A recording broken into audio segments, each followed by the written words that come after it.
What is going on, YouTube and my subscribers? Swaggerly here, back with another commentary. And today, guys, I have a 3v3 GB SnD match on the map Slums, playing with Implicating Ambassador. And pretty good gameplay, decent team, and we kind of took the 5-1 or 5-2 lead, but we pulled it back, no big deal. I went ahead and dropped 12 this map, so pretty good gameplay, 12 bomb, It's not a bad kill count in 3v3, so I decided, that's pretty entertaining. I watched it back, I was entertained. Went ahead and let you guys view it. And yeah, so please enjoy the video, the gameplay, as I serenade you with my voice. Now, today's commentary topic is something I've been thinking about a lot, and I just decided to make a commentary about it. It is playing smart, and there's lots of definitions of playing smart, but I'm pretty sure everybody knows what the word smart means. So you got to play smart, and that's just not being like you have to think, you have to try to predict where people are going to be at. I've always been called a smart player, and I'm a very SnD thinking person. I've always played Search and Destroy, and it's just that's the way I think. I try to predict people. I play slow. I'm not somebody who rushes up over walls and gets kills and rushes into spawn and double stuns and nades somebody. I mean, I can do that. I'm not the best at it, but I can do that. If I need to get SMG out, I can do it. Lowering my sensitivity 1 made me have a really good SMG shot. I can do that if I need to. But I just feel like some people say, oh, you play slow, and sometimes you need to play fast. That could be true, but I'm a very smart player, and I'm always setting myself up in angles to where I feel like I'm gonna have the best advantage if somebody comes at me, and especially on defense. Like, people are just like, yo, defense, we gotta rush their spawn. No, man, because sometimes people play way back. Like on this map, they sit where I sit. And, I'm waiting for that rush. I'm waiting for somebody to hop over the wall. I'm waiting for somebody to go graveyard. I'm waiting to throw that stun, get a burst in, and have Implicating our pastor come clean them up, from white van. People do that, man. It's just what happens. And, especially with my connection, I have to play smart. I have to outsmart my opponent, because if I don't, my connection, won't hold up, 65% of the time. Even if I get first burst. If they're a warrior, they're gonna win usually, and you just gotta play smart. You have to outsmart your opponent to where you always have the objectives.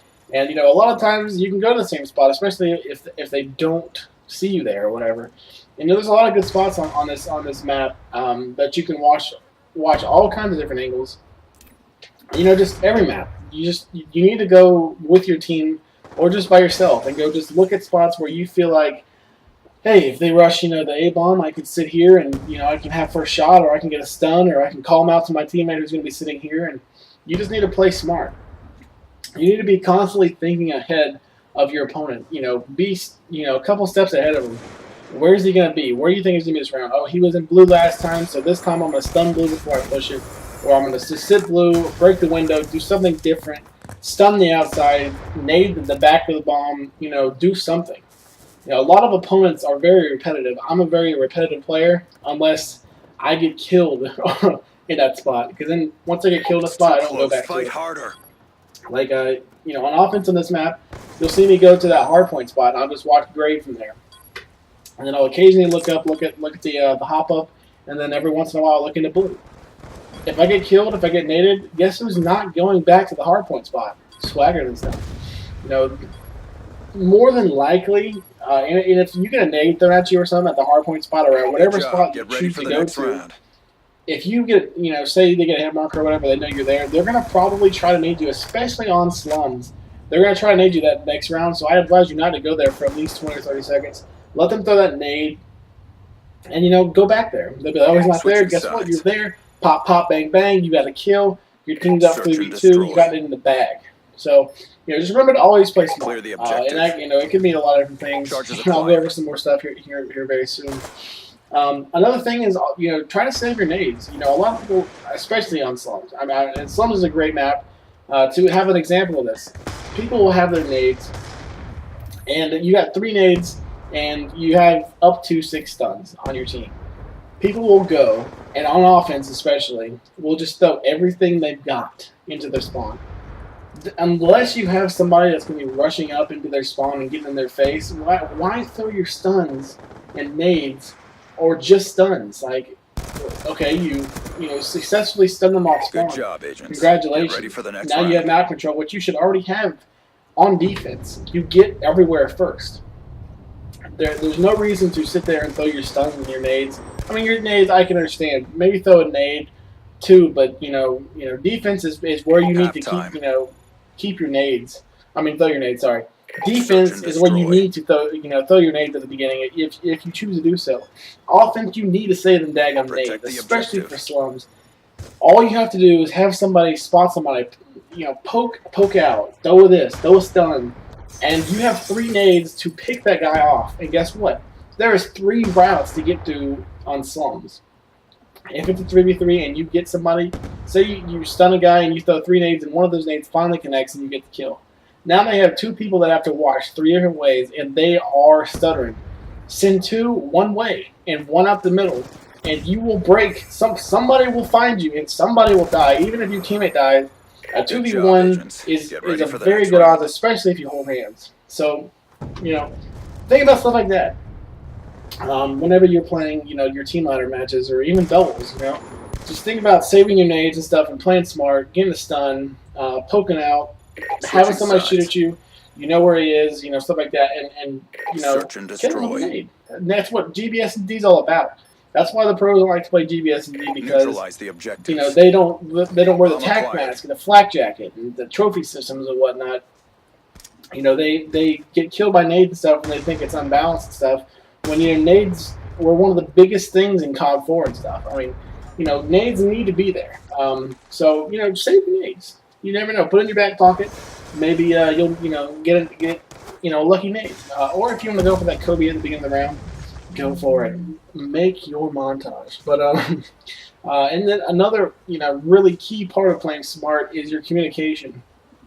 Too many times, unfortunately, we'll be playing team ladder, and Pastor and Implicating are the first to tell you that they have this problem. But they'll be playing and they'll be shooting somebody for like 10 seconds.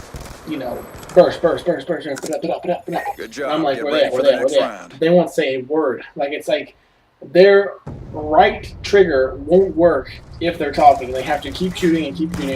And, sometimes they'll die. And we won't even know they are. And we could have got a pickup kill, stunned, naded, helped them out somehow. But it just didn't happen because they weren't communicating. Now, granted, I have communication issues too. Sometimes I'll do the same thing. But Implicating Faster do it a lot, and they'll tell you that they have no problem, and I'm sure they have no problem using it as an example. But you just need to make sure that you're communicating with your team. Today we were playing a match, and it was a 4v4, I believe, on a raid, and we were down like 2-4 or 1-3, or it was something really bad. We started communicating really well. Me, Tanner, and Pastor, and I think it was a 3v3, and we just swept the series. We were down, and we just didn't lose another round. So just remember, communication really does help, whether you think it is or not. We have even tried going in GBs, and it sounds like Halo. We are calling out so much. Everything is like you're calling out where we're going. Even if we don't see somebody, we're going to call out where we're going. And switching sides. We see somebody, oh, we got stunned. Oh, he's got package. Pushing up the tank, blah, blah, blah, blah, blah. Here he goes. Oh, he's over there. Oh, he's stunned. There's his teammate. Blah. You need to make sure, it's like a radar. If you have somebody calling out and everybody see everything they see, they call out. It's like you have a UAV, man. It's crazy. Definitely try it out. But, just keep that communication up, guys, and I promise you, it will help you out so much. It's like, wow, it really helps me out. But, and lastly, just use good teamwork. Use good judgment whenever you are, especially on slums. Don't push out. Say me and Tanner and Implicating were playing 3v3. Me and Tanner were both blue side and Implicating at the bomb on B side by white man on offense. And he pushes out. And he's just pushing up, getting in gunfights by himself, and then he dies out by bricks. And then me and Tanner do clutches, but it's just, and it happens all the time. Just make pushes with your team, schedule Defend pushes. the objective. You know, do everything as a team. Getting picked off one at a time does nothing for you. And you know, if you are with two people, you know, if you get picked off, somebody's gonna hopefully get that pickup kill, and you're in a lot better situation than you were before.